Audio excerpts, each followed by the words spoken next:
Bonjour à tous, donc aujourd'hui on se retrouve pour une vidéo assez différente de d'habitude puisque comme vous aurez pu le voir dans le titre, je vais parler de l'environnement et de la pollution. J'ai décidé de faire cette vidéo parce que c'est vraiment un sujet d'actualité important qui me tient à cœur, surtout parce que j'ai l'impression que beaucoup de gens ignorent l'ampleur des dégâts que l'homme a fait sur Terre. Donc voilà, j'espère vraiment que le message que je vais transmettre à travers cette vidéo vous permettra de changer quelques habitudes de votre quotidien, d'un petit peu parler avec vos proches de l'écologie et surtout de prendre soin de notre planète. Et puis je vous laisse tout de suite avec la suite.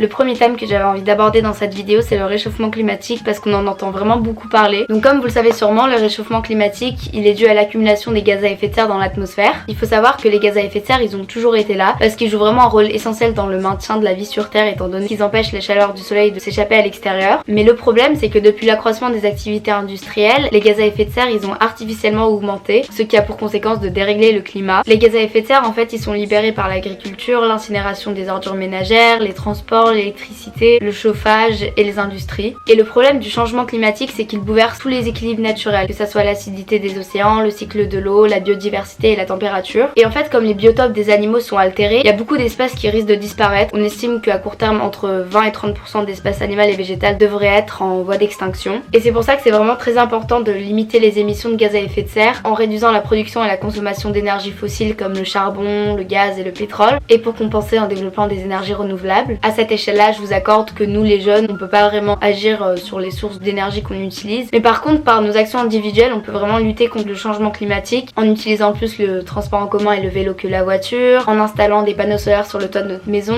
et en arrêtant de gaspiller l'électricité. Par exemple, quand un appareil électronique est pas en train de charger, c'est vraiment inutile de le laisser sur la prise parce que ça gaspille de l'énergie pour rien. Du coup, maintenant qu'on a parlé de la pollution de l'air, on va parler de la pollution dans la mer et plus précisément des bouteilles en plastique.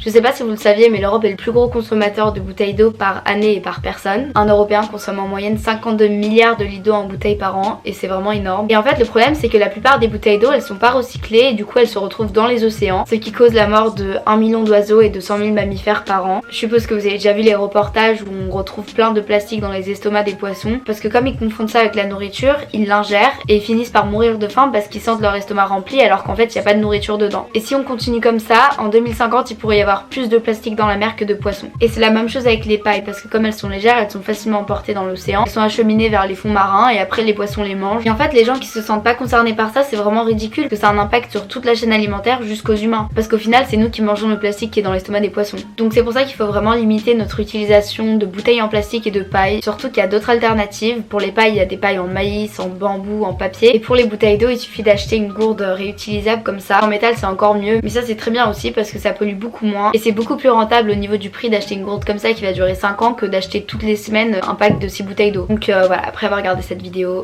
foncez chez Carrefour.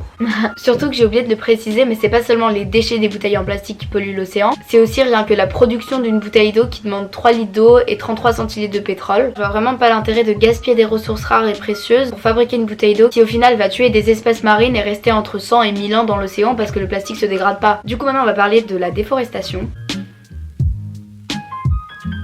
La déforestation, elle est due à plusieurs causes différentes. Déjà l'expansion agricole parce que forcément plus il y a de consommation, plus on doit élargir les champs. Et pour agrandir les terres, il faut couper des arbres. Mais elle est aussi due à l'exploitation minière des minéraux précieux qui se trouvent sous les forêts tropicales. Parce qu'encore une fois, il faut enlever les arbres pour déblayer le terrain. Elle est aussi due à l'extraction du pétrole et du gaz, à la population qui s'agrandit. Et du coup, cette déforestation, elle va entraîner la perte de l'habitat naturel de la faune et la flore de la forêt, ce qui implique une perte de biodiversité et une perte aussi de plantes médicinales parce qu'il y a beaucoup de médicaments qui sont faits à partir de plantes tropicales. Ensuite, si on coupe les arbres, ça veut aussi dire que la végétation va plus freiner le lessivage des sols par les pluies et donc la boue elle va aller dans les rivières, elle va tuer des poissons, elle va provoquer des inondations parce que le lit de la rivière sera rehaussé et en plus de ça elle va contaminer l'eau. La photosynthèse est maximale à l'endroit où il y a des forêts, donc si on coupe les arbres et qu'on les brûle, ça va dégager énormément de CO2 dans l'atmosphère et donc ça participe à accentuer l'effet de serre. Du coup, au lieu d'exploiter irresponsablement les forêts, on devrait tout simplement faire passer des lois pour replanter la même espèce d'arbre à l'endroit où on a coupé un arbre.